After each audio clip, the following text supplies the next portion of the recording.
SMA Negeri 1 Sopeng atau yang mewakili. Yang kami hormati Bapak dan Ibu guru hebat yang sempat hadir pada pagi hari ini. Alhamdulillahirrahmanirrahim.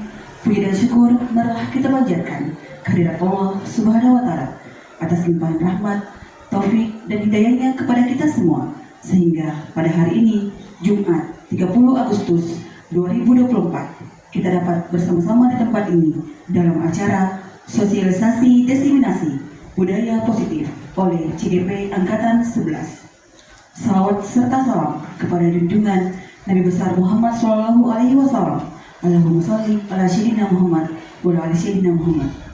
Bapak Ibu yang kami hormati, mengawali acara kita pada pagi hari ini, marilah kita bersama-sama melafazkan basmalah. Bismillahirrahmanirrahim. Acara selanjutnya menyanyikan lagu kebangsaan Indonesia Raya. Hadirin dimohon berdiri.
Hadirin dipersilakan duduk kembali.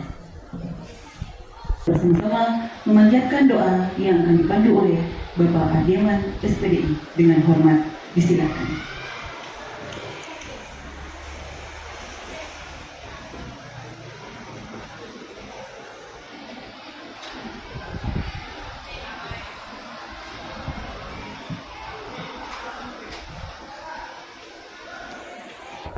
Assalamualaikum warahmatullahi wabarakatuh. Baik Bapak Ibu, mari kita sama-sama menundukkan kepala sejenak. Mudah-mudahan acara kita pada pagi hari ini diberkahi oleh Allah Subhanahu wa Ta'ala. A'udzubillahi minasyaitonirrajim. Bismillahirrahmanirrahim. Hamdan syakirin, hamdan na'imin, hamdan yu'afi ni'mahu wa yukafi nasidah. Ya Rabbana lakal hamdu kama yanbaghi li jalali wajhikal karim wa asimi sultan. Allahumma salli wa sallim wa barik ala sayyidina Muhammad wa ala ali sayyidina Muhammad. Rabbana zalamna anfusana wa lam taghfir lana wa tarhamna lanakunanna minal khasirin. Allahumma iyyaka na'budu wa iyyaka nasta'in. Ya Allah, kepadamu kami menyembah, kepadamu kami mohon petunjuk. Berikanlah kami kekuatan agar acara kami ini bisa berjalan dengan lancar dan menjadi berkah di kami semua. Rabbana atina fid dunya hasanah wa fil akhirati hasanah wa qina azabannar.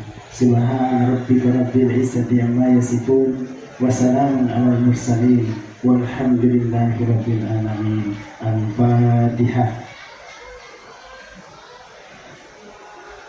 Assalamualaikum warahmatullahi wabarakatuh.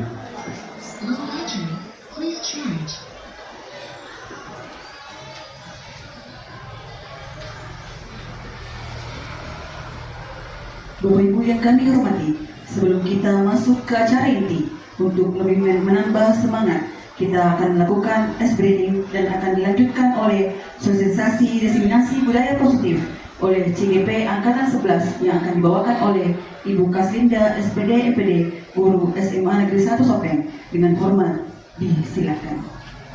Bagaimana Bapak Ibu, apa masih semangat? Alhamdulillah semangatnya. Baik Bapak Ibu, sebelum kita memulai persentase untuk diseminasi budaya positif, terlebih dahulu mari kita melakukan ice breaking bersama-sama. Untuk itu saya persilahkan kepada Bapak Ibu untuk berdiri. The fourth period starts. Tangan ke atas menggapai bintang, tangan ke samping burung terbang, tangan ke depan ikan berenang, duduk yang rapi siap berdoa. Putar-putar, tangan diputar. Gulung-gulung, tangan digulung. Bulan melihat di tangan bundar. Kanan, kiri, atas, bawah, dia berdoa.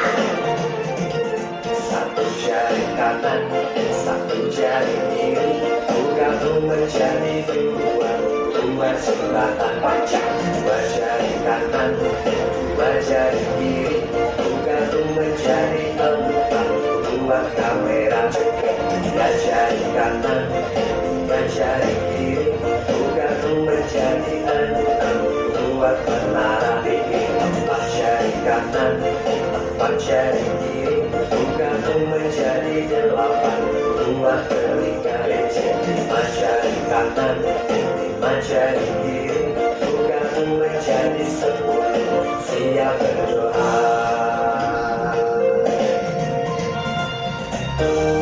Ayah muda dan sahabat guru kreatif Indonesia, semangat belajar ya.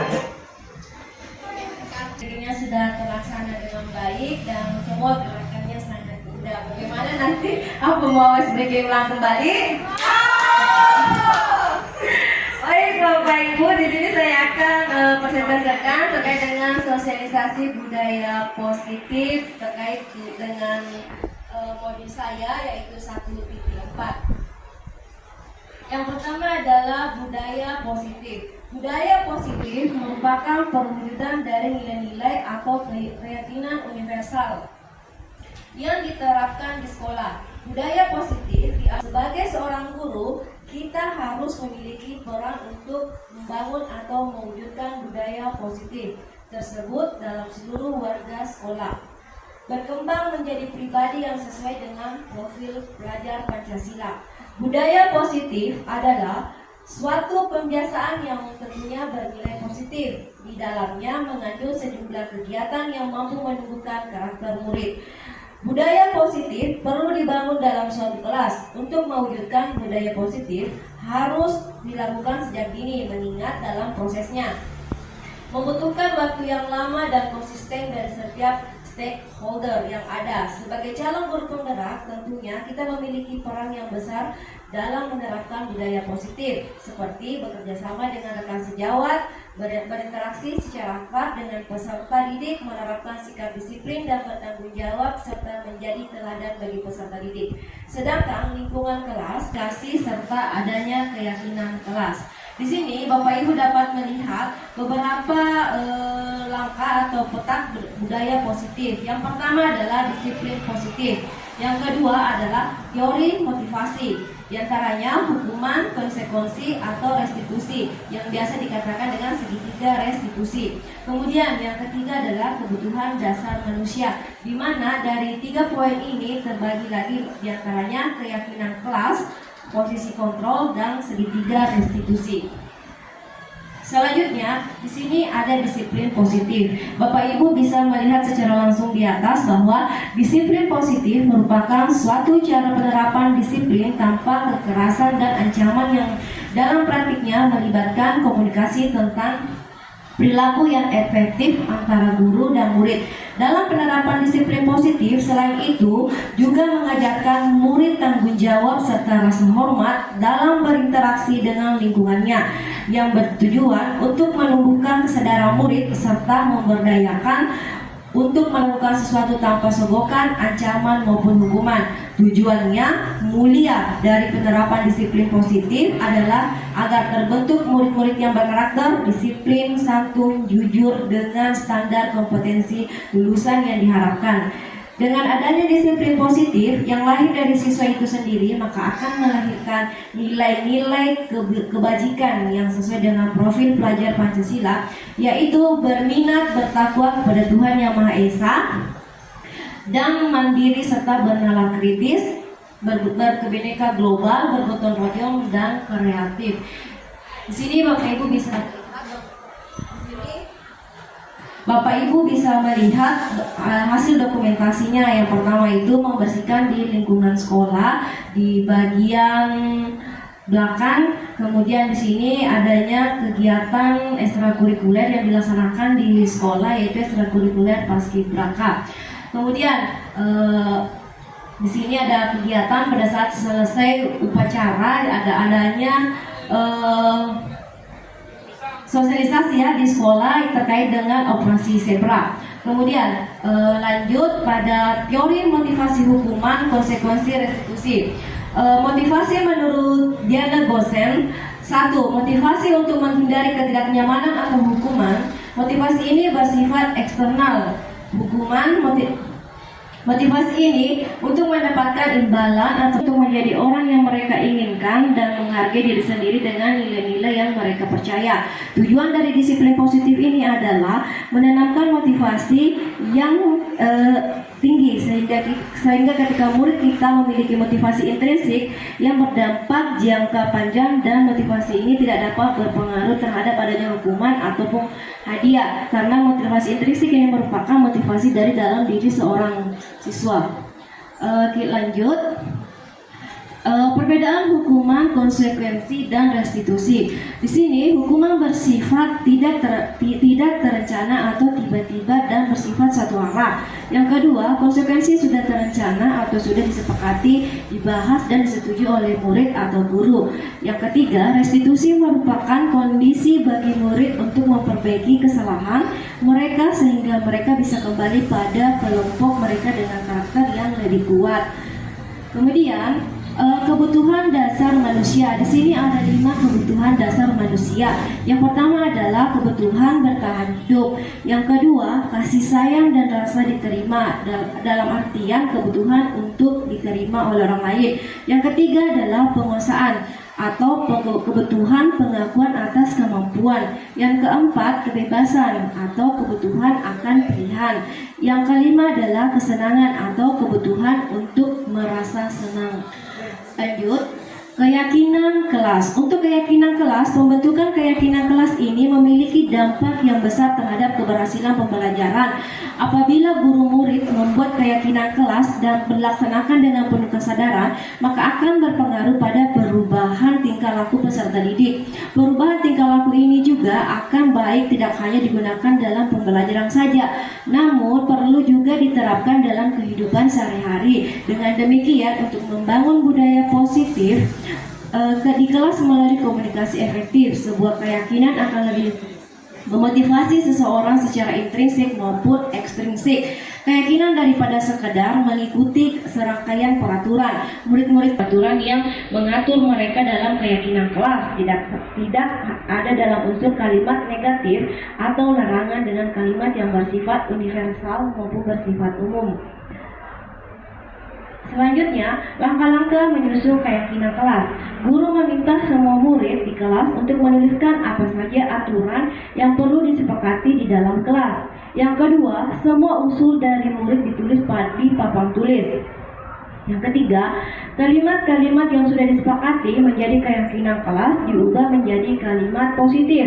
Yang keempat, usulan dari yang dirangkum bisa menjadi satu kalimat keyakinan kelas jika kalimat-kalimat tersebut memiliki tujuan yang sama. Yang kelima, guru bersama siswa bisa meninjau kembali keyakinan atau menumbuhkan tanda tangan tempel di tempat yang strategis atau mudah dilihat dalam ruangan kelas. Dampak dari keyakinan kelas ini dirancang dan diterapkan di sekolah adalah terwujudnya budaya positif di lingkungan sekolah. Budaya positif merupakan bentuk dari nilai-nilai keyakinan universal yang diimplementasikan di sekolah tentunya. Lanjut. Di sini ada dokumentasi terkait dengan keyakinan kelas yang sudah dilakukan. Ada papan tulis atau satu tempat yang sudah disiapkan. Lanjut, posisi kontrol. 1. Penghukum. Seorang penghukum bisa menggunakan hukuman fisik maupun verbal. Hasilnya kemungkinan murid marah dan mendendam atau bersifat agresif. 2. Pembuat merasa bersalah. Pada posisi ini biasanya guru akan bersuara lebih lembut. Pembuat rasa bersalah akan menggunakan keheningan yang membuat orang lain merasa tidak nyaman, bersalah atau rendah hati. Selanjutnya, teman.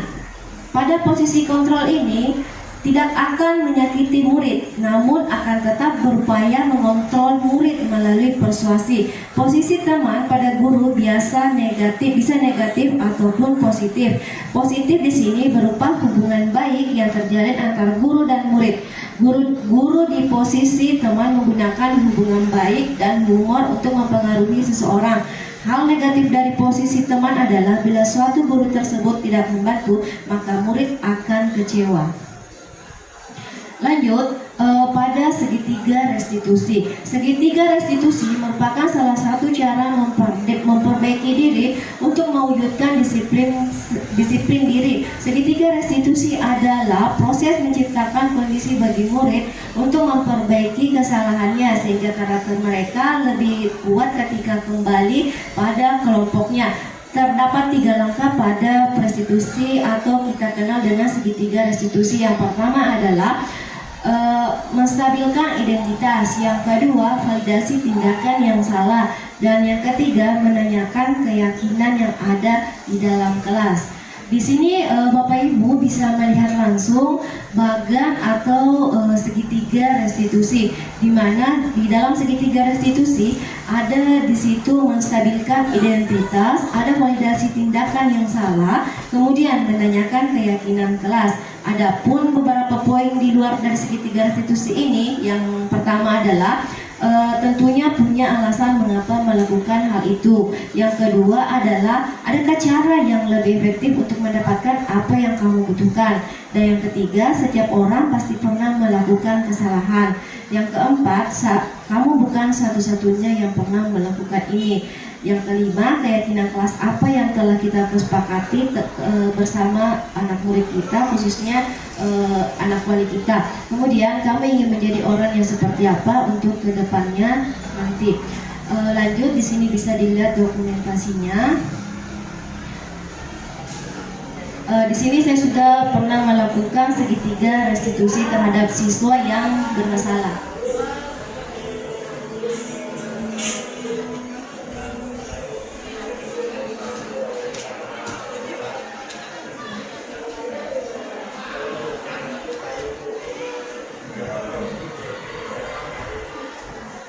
Jadi di sini saya mewawancarai siswa, saya menanyakan siswa terkait dengan apa masalahnya, kemudian apa solusi yang akan ditempuh untuk menyelesaikan masalah dari siswa tersebut. Selanjutnya di sini kita bisa lihat pernyataan dari siswa tersebut.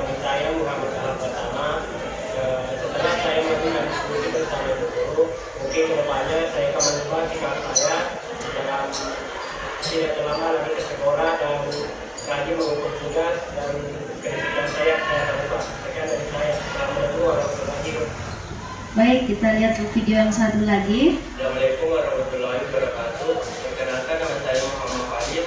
Setelah saya berdiskusi bersama guru, saya akan memperbaiki sikap kedisiplinan saya karena sering tidak aktif dalam ekstrakurikuler. Sekian. Assalamualaikum warahmatullahi wabarakatuh. Ya, baik Bapak Ibu, itulah tadi dokumentasi atau video yang saya ambil terkait dengan penerapan segitiga restitusi terhadap siswa yang bermasalah. Demikian presentasi saya terkait dengan sosialisasi budaya positif. Sekian dan terima kasih. Itulah tadi sosialisasi diseminasi budaya positif yang dibawakan oleh CGP Angkatan 11, Ibu Kaslinda, SPD, MPD, Guru SMA Negeri 1 Sopeng. Semoga apa yang disampaikan oleh Ibu Kaslinda dapat memberikan manfaat bagi kita semua dan dapat diterapkan di sekolah kita, khususnya di SMA Negeri 1 Sopeng. Cukup sekian pertemuan kita pada hari ini. Wabillahi taufiq wal hidayah. Wassalamualaikum warahmatullahi wabarakatuh.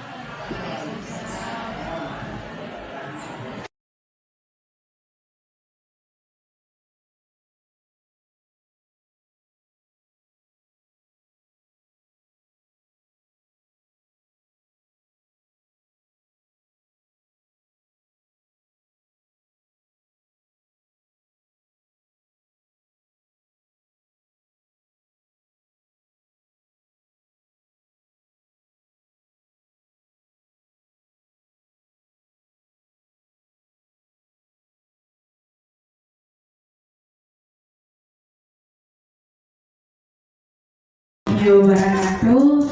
Saya Ibu Adisri Rahayu Purnamasari, rekan mengajar Ibu Kaslinda di SMA Negeri 1 Sopeng.